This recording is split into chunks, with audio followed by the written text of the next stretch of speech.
Lieutenant colonel Shariful হক ডালিমের আমি major ডালিম বলছি বইয়ের এই পর্বে। আমাদের রাষ্ট্র সেকুলার হইলেও আমরা নিজেরা আজও ধর্মবিরোধী হই নাই।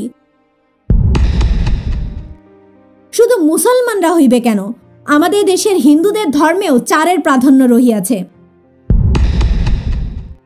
হার্টের 4 চেম্বারের সবচেয়ে বড় ত্রুটি দেখা দিয়েছে জাতির পিতা ও তার সন্তানদের সম্পর্কের মধ্যে। যারাই প্রতিবাদ করেছিল মৃত্যু অথবা অমানসিক নির্যাতনের শিকারে পরিণত হতে হয়েছিল তাদের। 1973 সালের মধ্যেই যারা স্বৈরাচার এবং আওয়ামী অপশাসনের বিরোধিতায় সোচ্চার হয়েছিল তাদেরকে মৃত্যু কিংবা অকথ্য নির্যাতনের মুখোমুখি হতে হয়। 1973 সালে ওই সময়ের উপমহাদেশের বিশিষ্ট রাজনীতিবিদ, সাহিত্যিক, সাংবাদিক জনাব আব্দুল মনসুর আহমেদ দৈনিক ইত্তেফাকে বিভিন্ন বিষয়ে কতগুলো গুরুত্বপূর্ণ প্রবন্ধ লিখে অসীম সাহসের পরিচয় দেন। আজ আর এক্সচেঞ্জ অব হার্ট নয়, চাই চেক অব হার্ট শীর্ষক উপসম্পাদকীয় নিবন্ধে তিনি বলেন, মানুষের হৃদয়ের 4 চেম্বারের মতোই আমাদের বাংলাদেশের রাজনীতির সকল ক্ষেত্রেই 4টি করিয়া চেম্বার আছে। প্রথমত, আমাদের সংবিধান দাঁড়াইয়া আছে 4টি স্বতন্ত্র মজবুত মূল নৈতিক খুঁটির উপর: গণতন্ত্র, সমাজতন্ত্র, জাতীয়তাবাদ ও ধর্মনিরপেক্ষতা।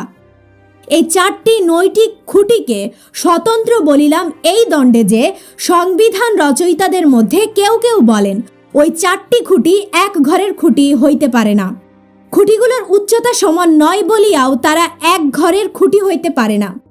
নীতি ও পন্থা হিসাবে এই 4 বস্তুর মিল নাই, একথাই বোধ করি সমালোচকরা বলিতে চান। তার মানে হৃৎপিণ্ডের 4টি চেম্বারের মধ্যে যেমন সহযোগ দরজা আছে, আমাদের 4 নীতির মধ্যে তেমন কোনো কানেক্টিং ভাবই নেই। তারপর সংবিধানের বেলাতেও আমরা প্রচলিত শাসনতান্ত্রিক কাঠামোকে টানিয়া বুনিয়া 4ই চক্রে আনিবার চেষ্টা করিয়াছি এবং যথাসম্ভব সফল হইয়াছি।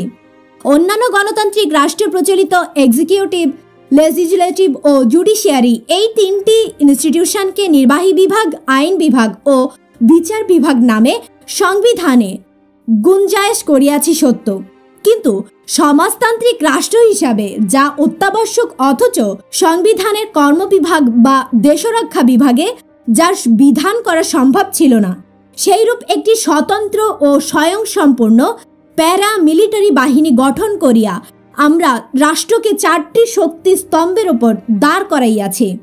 এই 4টি শক্তি স্তম্ভের সাথে পাঠকগণ 4টি মূলনীতি স্তম্ভের সাথে তালগোল পাকাইয়া ফেলিবেন না।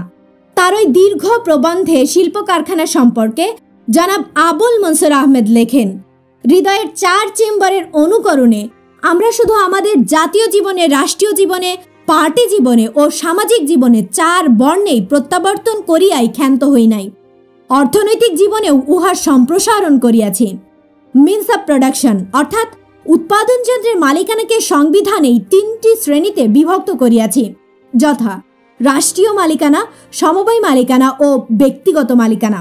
এই 3টি শ্রেণীর মালিকানা ছাড়া আর সব সম্পত্তি যা প্রোডাক্টিভ নয় সেগুলো অটোমেটিক্যালি ব্যক্তিগত মালিকানায় থাকার ব্যবস্থা করিয়া গোটা সম্পত্তি জগৎকে 4 শ্রেণীতে বিভক্ত করিয়া হৃদয়ের 4 চেম্বারের সামঞ্জস্য বিধান করিয়াছি, যাতে মিল কারখানাদের মিনস অফ প্রোডাকশন হরতাল স্ট্রাইকারদের দ্বারা আনপ্রোডাক্টিভ করিয়া অন্য প্রকার মালিকানা সৃষ্টি করিতে কেউ না পারে এবং ওই পন্থায় 4 প্রকার মূলনীতিতে যাতে কেউ বত্যাই ঘটাইতে না পারে সেই উদ্দেশ্যে আমরা হরতাল স্ট্রাইককে ন্যাশনালাইজ করিয়া ফেলিয়াছি। সরকারি দল ছাড়া অপর সকলের হরতাল স্ট্রাইক নিষিদ্ধ করিয়াছি। প্রশাসনের সঙ্গে জনগণের সম্পর্ক প্রশ্নে একই প্রবন্ধে জনাব আবুল মনসুর আহমেদ বলেন, হৃদয়ের 4 চেম্বারের প্রতি আমাদের এই সামগ্রিক ও সর্বজনীন আকর্ষণ দেখিয়া বিদেশি বন্ধুরা বিস্মিত, কিন্তু তাদের সেই বিস্ময়ের সেই মুহূর্তেই কাটিয়া যাইবে যখন তারা জানিতে পারবেন যে জাতীয় ও রাষ্ট্রীয় নেতার নেতৃত্ব কেবলমাত্র আমাদের হৃদয়ের উপরই নির্ভরশীল। আমাদের নেতা প্রেমিক, তিনি দেশবাসীকে ভালোবাসেন, দেশবাসী তাকে ভালোবাসে। এদেশে নেতা আর জনতার মধ্যে ভালোবাসাবাসী ছাড়া আর কোনো বৈষয়িক স্বার্থের সম্পর্ক নাই, পুরোটাই হৃদয়ের ব্যাপার। তাই হৃদয়ের 4 চেম্বারের সাথে মিল রাখিয়াই আমাদের সামগ্রিক জীবনকে 4 ভাগে বিভক্ত করিয়াছি। হৃদয়ের অনুকরণেই আমাদের রাষ্ট্রীয় আর্থিক জীবনকে উপরের তলা নিচের তলা এই 2 তলা বিশিষ্ট করিয়াছি।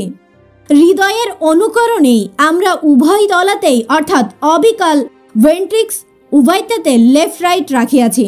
সাধারণত নেতার ভালোবাসাবাসীর ব্যাপারই হৃদয়ের 4 চেম্বারের প্রতি আমাদের আসক্ত করিয়াছে ঠিকই, কিন্তু 4-এর প্রতি আকৃষ্ট হবার আমাদের আরও কারণ আছে। আমাদের রাষ্ট্র সেকুলার হইলেও আমরা নিজেরা আজও ধর্মবিরোধী হই নাই, ধর্ম নিরপেক্ষ হইয়াছি মাত্র। আমাদের মধ্যে বিপুল মেজরিটি লোকই মুসলমান। আমরা মুসলমানরা এখনও ধর্ম ছাড়ি নাই, তাই 4-এর মায়াও ছাড়তে পারি নাই। আমাদের 4 কিতাব, 4 কালেমা, 4 ফেরেশতা, 4 মাযহাব, 4 খলিফা, 4 ইমাম, এ অবস্থায় রাষ্ট্রের 4 মূলনীতি, সমাজের 4 মালিকানা নীতি, পলিটিক্স, 4 পার্টি নীতি, এসবে আমাদের আকর্ষণ সহজাত। শুধু মুসলমানরা হইবে কেন, আমাদের দেশের হিন্দুদের ধর্মেও 4-এর প্রাধান্য রহিয়াছে। তাদের 4 বেদ, 4 বর্ণ, 4 যুগ, এমন 4 যোগও আছে। এইভাবে আমরা 4-এর গোলকধাঁধায় ঢুকিয়াছি। সরকারি দফতরে 4 তাসের কর্মচারী বহাল হওয়ায় বাজারে আমরা 4 কায়দায় ব্যবসা চালু করিয়াছি। কালোবাজারি, মুনাফাখরি, মজুদদারি ও চোরাচালানি আমরা ছাড়তে পারি না এই 4-এর মায়াতেই। হার্টের 4 চেম্বারের সবচেয়ে বড় ত্রুটি দেখা দিয়েছে জাতির পিতা ও তার সন্তানদের সম্পর্কের মধ্যে। জাতির পিতা তার সন্তানদের ভালোবাসেন, সন্তানরাও পিতাকে ভালোবাসে, সবাই পিতাকে অন্তর দিয়া ভালোবাসে বলিয়াই তাদের মধ্যে প্রতিযোগিতা, প্রতিদ্বন্দ্বিতা ও পরিণামে খুন খারাপি।